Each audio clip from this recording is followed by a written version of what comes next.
넌 네 일이 좋냐? 저 고등학교 때 잘렸잖아요. 어디 가서 이만큼 벌어요? Pria ini bernama Ji Hyung-do. Dia adalah seorang pembunuh bayaran profesional yang bekerja untuk sindikat kejahatan yang berkedok sebagai perusahaan perdagangan logam. Kebetulan saat ini Hyung-do mendapatkan tugas untuk mengawasi seorang pekerja paruh waktu bernama Rahun, di mana tugasnya menilai hasil kinerja Rahun di lapangan, karena dalam misi kali ini Rahun harus masuk ke kantor polisi dan membantai anggota kepolisian di sana. 꼭 해본 것처럼 말한다. 아는 사람이 있어요. 가수. 그래? 누군데? Untuk melancarkan aksinya, Rahun pun menyamar sebagai kurir untuk mengelabui para petugas yang saat itu sedang berjaga. Setelah berhasil masuk, Rahun pun langsung melancarkan aksinya. Dengan hanya bermodalkan satu senjata api, ia pun dengan mudah membantai satu persatu para penjaga. 먹었어? 야 김치 왜 일로 왔어? 뭐야 저거? 아 경사 금방 뭐야? 아 이거 또라이 같은데요?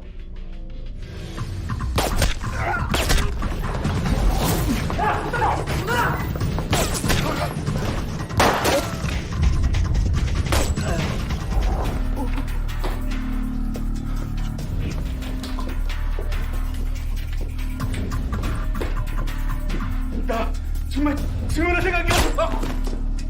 Setelah berhasil menyelesaikan tugasnya, tanpa berlama-lama, Rahun segera bergegas meninggalkan lokasi tersebut. Namun baru saja beberapa langkah ia berjalan, siapa sangka justru inilah yang terjadi.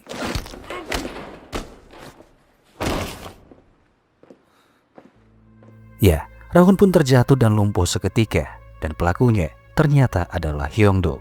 Tentu saja ada alasan dibalik tindakan kejinya itu. Bagi perusahaan tersebut, para pekerja paruh waktu hanyalah aset yang bisa dibuang kapan saja setelah tidak lagi diperlukan. Karena jika tetap dibiarkan hidup, hal itu dianggap terlalu berisiko, karena para pekerja paruh waktu seperti Rahun bisa saja membocorkan rahasia perusahaan. 부탁해.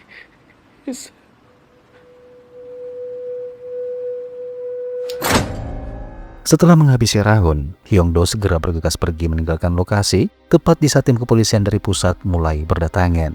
Hingga pada malam harinya, Hyung-do pun pergi ke perusahaan tempat ia bekerja dengan mengenakan setelan jas rapi layaknya seorang pekerja kantoran. Aktivitas dalam perusahaan ini sekilas terlihat seperti kantor pada umumnya, terlihat normal dan tak ada yang mencurigakan. Bahkan secara hukum di mata pemerintah, perusahaan ini dianggap sebagai perusahaan yang legal karena menjalankan bisnis ekspor impor logam yang memiliki dokumen resmi. Aktivitas bisnis yang selalu terlihat transparan tanpa mengetahui bahwa sesungguhnya seluruh karyawan merupakan komplotan pembunuh bayaran profesional.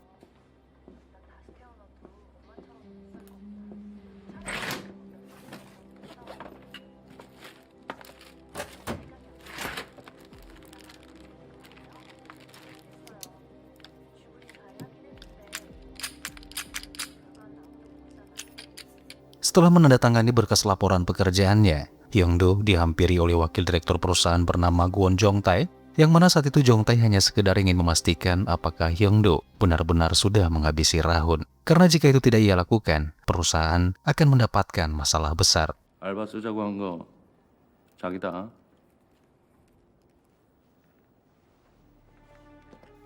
Di keesokan siangnya, Hyung-do yang teringat permintaan terakhir Rahun sebelum dihabisi. Ia pun menemui mantan seniornya yang sudah lama pensiun bernama Ban Ji-hon untuk meminta saran dari beliau apakah dia boleh menyerahkan uang hasil pekerjaan Rahun kepada keluarganya. 왜 그만두셨어요? 별일도 아니었다. Alih-alih menjawab pertanyaan itu, Ji-hon justru mengalihkan pembicaraan karena ia sadar Hyung-do sepertinya sudah mulai jenuh dengan profesinya itu.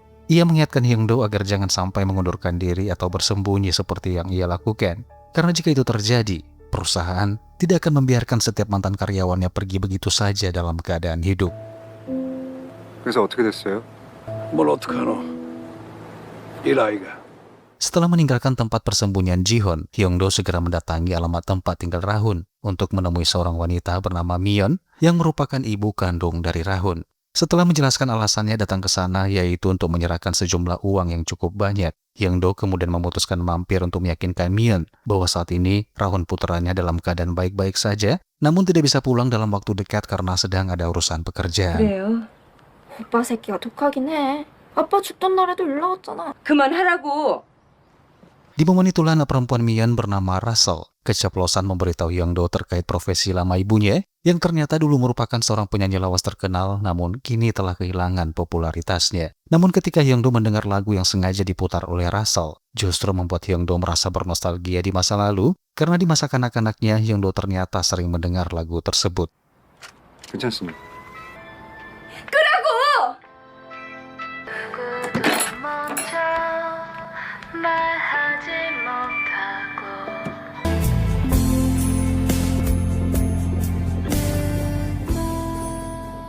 Di keesokan harinya di kantor, Hyung-do diminta untuk bertemu dengan pimpinan perusahaan bernama Jeon, di mana Hyung-do diberikan misi khusus yaitu mengawasi direktur perusahaan bernama Jin Chae-guk yang telah hilang kontak sejak kehilangan putranya akibat kecelakaan. 진채국 부장 해외 출장 간 거 아니야? 7살 난 아들이 택시에 치였어. 죽었어. Tanpa membuang waktu, Hyung-do pun segera menjalankan misi tersebut. Diawali dengan membuntuti Chae-guk kemanapun ia pergi. Setelah mengetahui tempat tinggal Chae-guk, ia pun berniat segera pergi dari sana. Namun belum jauh ia melangkahkan kakinya, Chae-guk tiba-tiba muncul dan... 네가 날 해고시킬 수 있을 것 같냐? 그런 거 아닙니다. Chae-guk mengerahkan pistol ke arah Hyung-do karena mengira Hyung-do orang suruhan yang sedang ditugaskan untuk membunuhnya. Dalam situasi terjepit, Hyung-do berusaha menjelaskan bahwa dia hanya disuruh oleh pimpinan untuk meminta Chae-guk kembali bekerja. Namun, Chae-guk menolak karena ternyata ia sudah memutuskan ingin berhenti dari profesi tersebut. 그만둔다고. 이 사수 미친 거 맞지? 멀쩡해? Setelah menyampaikan pernyataan Chae-guk kepada Jong-tae, Hyung-do kemudian mengunjungi sebuah tempat terapi untuk menjemput Rahun yang ternyata masih hidup. Terungkap alasan kenapa Hyung-do tidak menghabisi Rahun saat itu bahkan memalsukan kematiannya. Karena sejak awal, ia sudah tahu bahwa Rahun memiliki seorang ibu dan seorang adik perempuan yang masih menjadi tanggung jawabnya. 그냥 넌 알바였으니까. Sebagai permohonan maaf, Hyung-do pun mengajak Rahun beserta ibu dan adiknya makan di sebuah restoran, di mana kebersamaan ini juga dimanfaatkan oleh Hyung-do untuk mendekati Mian, karena ternyata Hyung-do sudah jatuh cinta kepada ibu Rahun sejak pandangan pertama. 물 드세요.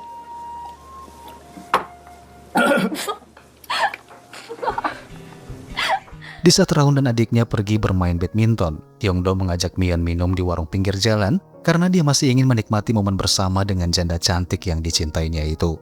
Karena merasa nyambung dan mulai nyaman dengan Hyung-do, Mian pun akhirnya curhat, mengatakan bahwa dia kehilangan popularitasnya sebagai penyanyi karena menikah di usia muda, dan ia terpaksa harus berhenti mengejar karirnya demi fokus menjaga kedua anaknya.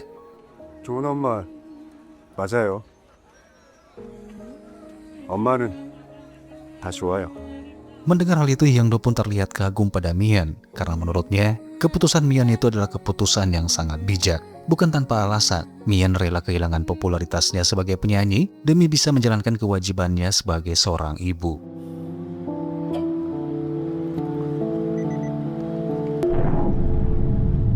회사 일에 누구가 어딨어? Namun pembicaraan mereka harus terhenti ketika Hyung-do tiba-tiba mendapat pesan berupa perintah untuk menghabisi direktur Chae-guk. Penasaran siapa orang yang telah mengeluarkan kebijakan tersebut, Hyung-do pun segera menghubungi Jong-tae untuk memastikan dan terpaksa harus menjalankan perintah setelah tahu bahwa keputusan itu dikeluarkan oleh jajaran para petinggi perusahaan.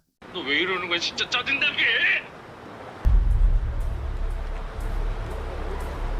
Tanpa membuang waktu, Hyung-do segera menyambangi kediaman direktur Chae-guk yang tentunya menjalankan tugas untuk menghabisinya.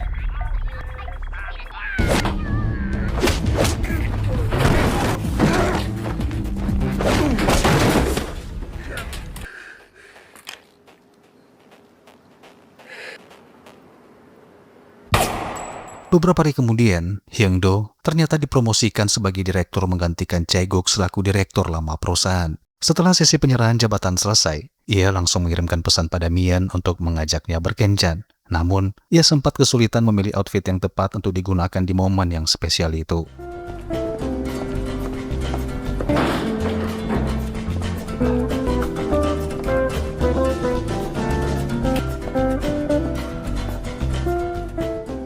Namun bukannya pergi nonton di bioskop atau jalan-jalan ke taman, Mian justru mengajak Hyung-do untuk mengunjungi rumah ibunya yang kebetulan mengelola sebuah kafe kecil. Melihat Mian lebih ceria tidak seperti biasanya, sang ibu pun jadi ikut senang karena mengira Mian sudah menemukan calon suami baru yang cocok dan baik tentunya. 네가 인수해라. 이제 좀 편하게 살아야지 너도. 좋은 남자도 만나고. 무슨 일 해? 그냥 회사원. Tak berapa lama Hyung-do pun jujur bahwa dia sudah lama mengidolakan sekaligus menyukai Mian. Mendengar pengakuan Hyung-do membuat Mian menjadi tersipu-sipu malu karena ternyata ia juga memiliki perasaan yang sama dengan Hyung-do.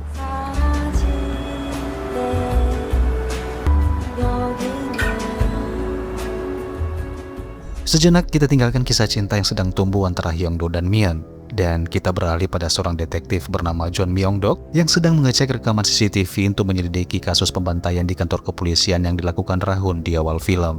Karena wajah Rahun terlihat jelas dalam kamera dan diketahui belum memiliki satupun riwayat kejahatan, membuat detektif Myung-dok pun jadi curiga. Ia merasa kalau Rahun telah dipekerjakan oleh seseorang untuk melakukan tugas itu. 지문도 없을 거고요. Demi memastikan kebenarannya, Myung-dok ditemani oleh salah satu rekannya. Saat itu juga segera menyambangi alamat tempat tinggal Rahun, tepat di saat Hyung-do tiba di sana mengantarkan Mian pulang ke rumah. Dan sialnya Myung-dok seperti pernah melihat Hyung-do berada di area kantor kepolisian, sehingga ia pun menanyakan tentang apa pekerjaannya dan di perusahaan mana Hyung-do bekerja. 됐죠 이제.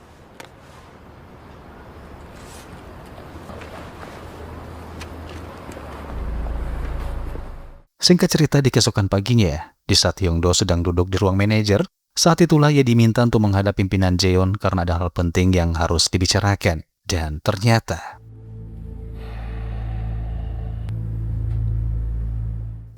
ternyata Direktur Chae-guk masih hidup karena lagi-lagi Hyung-do terbukti tidak benar-benar menjalankan tugasnya. Di depan jajaran para petinggi perusahaan, Hyung-do pun mau tidak mau harus menghabisi Chae-guk yang sudah ia selamatkan, namun kini justru menjerumuskannya ke dalam masalah yang sangat rumit.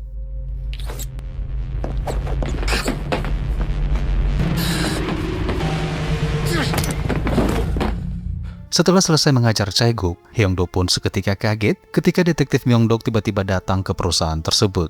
Namun beruntung karena tidak menemukan hal aneh dan mencurigakan, Myung-dok pun segera pergi saat itu juga.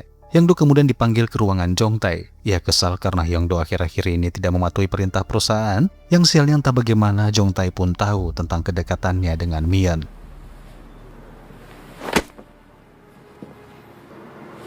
이 새끼야. 한 번도 설명한 적이 없어.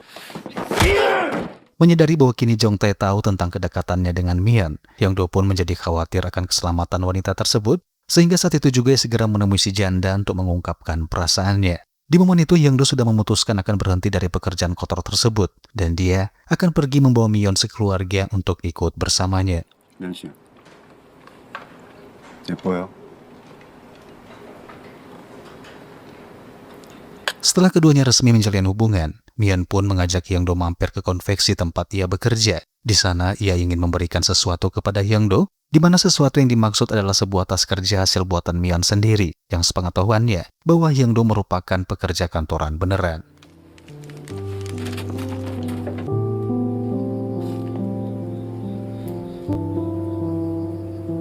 Namun tanpa Hyung-do sadari, Jeon yaitu sang pemimpin perusahaan telah mengetahui bahwa Rahun masih hidup, dan hal ini tentu saja membuat Jeon murka dan ia memutuskan menjadikan Hyung-do sebagai target yang harus dilenyapkan oleh perusahaan.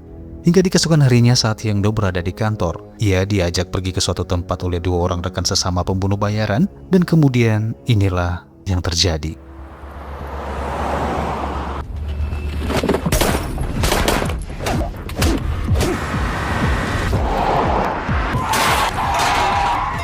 Hyung-do yang sedari tadi sudah menyadari bahwa nyawanya sedang diincar itu pun dengan cepat menghindar dan melakukan perlawanan. Dan setelah berhasil menumbangkan salah satu dari mereka, Hyung-do kembali harus menghadapi satu lagi pembunuh yang sangat lihai menggunakan pisau.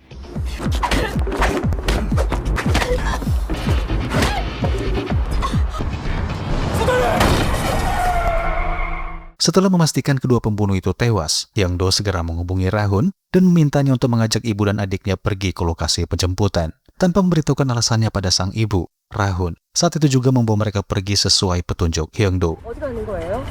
어디 가는 거냐고요? 세워요. 차 세우라고요. 가만히 있어요. Demi keamanan Mion sekeluarga, Hyungdo terpaksa membawa mereka ke rumah Jihon untuk bersembunyi dari kejaran para pembunuh. Setelah mengetahui masalah yang sedang dihadapi oleh Hyungdo, Jihon pun terlihat sangat marah karena ia sadar Hyungdo benar-benar telah melakukan kesalahan yang sangat fatal. 누나야, 내가 니처럼 난장 피고 나왔나? Namun meskipun demikian, Jihon yang merasa kasihan pun bersedia membantu dan mengizinkan Mion sekeluarga tinggal sementara di rumahnya. Setelah berterima kasih atas kebaikan Jihon, Hyungdo kemudian memberitahu Jihon bahwa dia akan pergi ke kantor di Seoul untuk mengambil uang tunai simpanannya. 잘 모르겠어요. 어떻게 하다 보니까 일 그만두면 아무것도 없다. Sebelum berangkat, Hyungdo memutuskan untuk jujur pada Mion terkait pekerjaan yang digelutinya selama ini. Meski sempat kecewa karena telah dibohongi, namun keesokan paginya Mion pun memaafkan Hyungdo dan bersedia untuk memulai kehidupan baru bersamanya.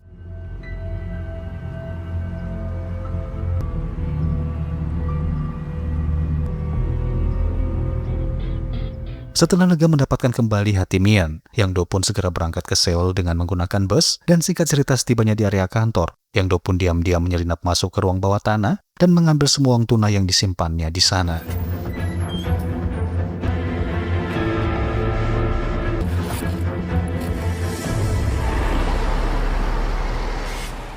Singkat cerita, malam hari pun tiba. Hyungdo pun segera kembali ke rumah Jihon dan langsung mengajak Mion sekeluarga ikut bersamanya. Namun siapa sangka rencana tidak sesuai seperti apa yang diharapkan. Hyungdo seketika kaget saat melihat beberapa pembunuh bayaran di dalam sana. Dan yang paling mengejutkannya, Jihon ternyata telah kembali menjadi bagian dari perusahaan.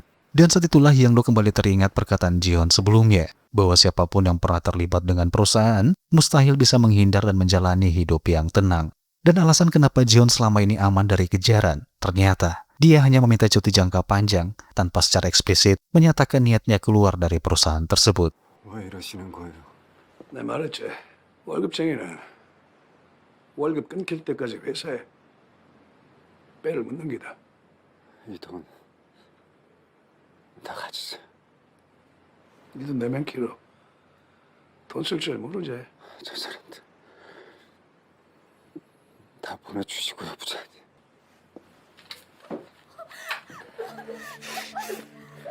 와 그래야 되는데. 저 마음대로 하시고 제발 저 사람들.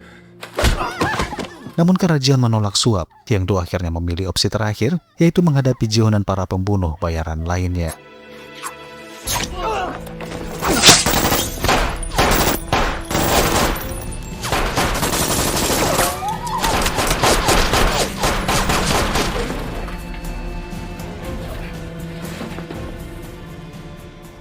Meskipun berhasil menghabisi Jihon dan antek-anteknya, Hyungdo harus menerima kenyataan pahit, di mana ia harus kehilangan Mion yang sempat terkena peluru nyasar.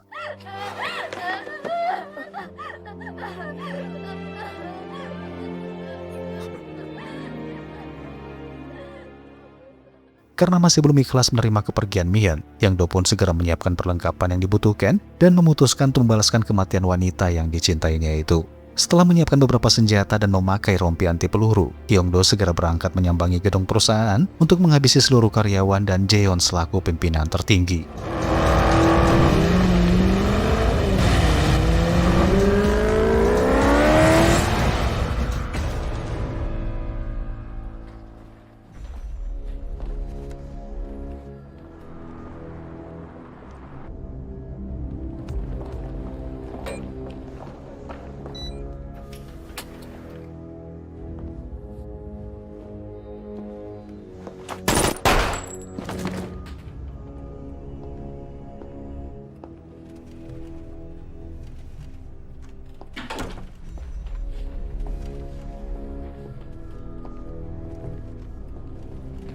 부장님, 대표님 여기 안 계십니다.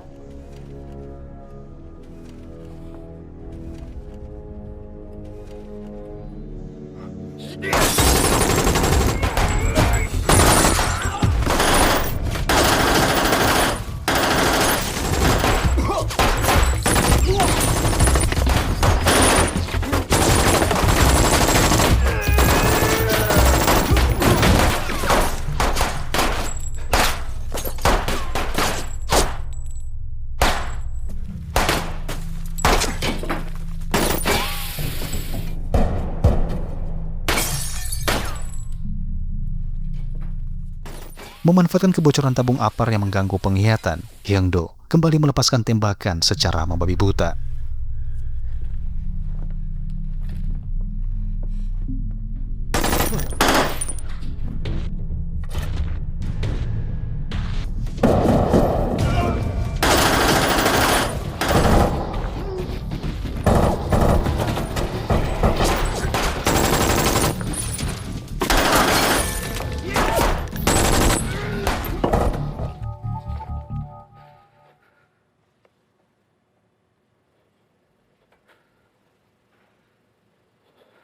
Setelah menghabisi para karyawan dan menghubungi pihak kepolisian agar segera mendatangi lokasi, Hyang-do segera masuk ke sebuah ruangan rahasia untuk mencari keberadaan Jaeon, namun langkahnya dihadang oleh seorang wanita pembunuh bayaran. 어디 계시죠? 자료실에 계시겠지. 이해를 못한다는 게 아니라 우린 다 먹여 살릴 식구들이 있잖아.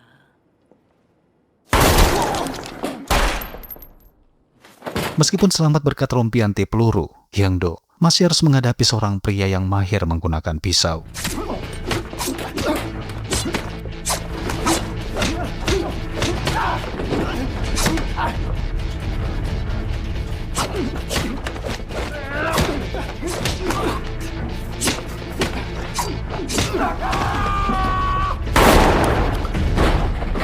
Sampai akhirnya Hyang-do pun menemukan keberadaan Jaeon. Ternyata berada di dalam ruangan penyimpanan berkas bersama salah seorang karyawan. Meski sempat terkena tembakan, Hyang-do dengan mudah mengalahkan si karyawan karena tentu saja dia berada di level yang jauh berbeda. Namun begitu Hyang-do akan segera menghabisi Jaeon,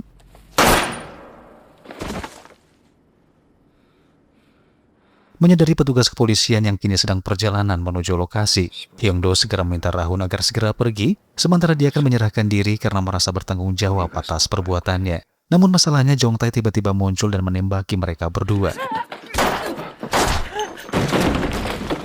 Tak ingin Rahun tewas, Hyang-do dengan segala upaya berusaha bangkit untuk menghabisi Jong-tae, sampai akhirnya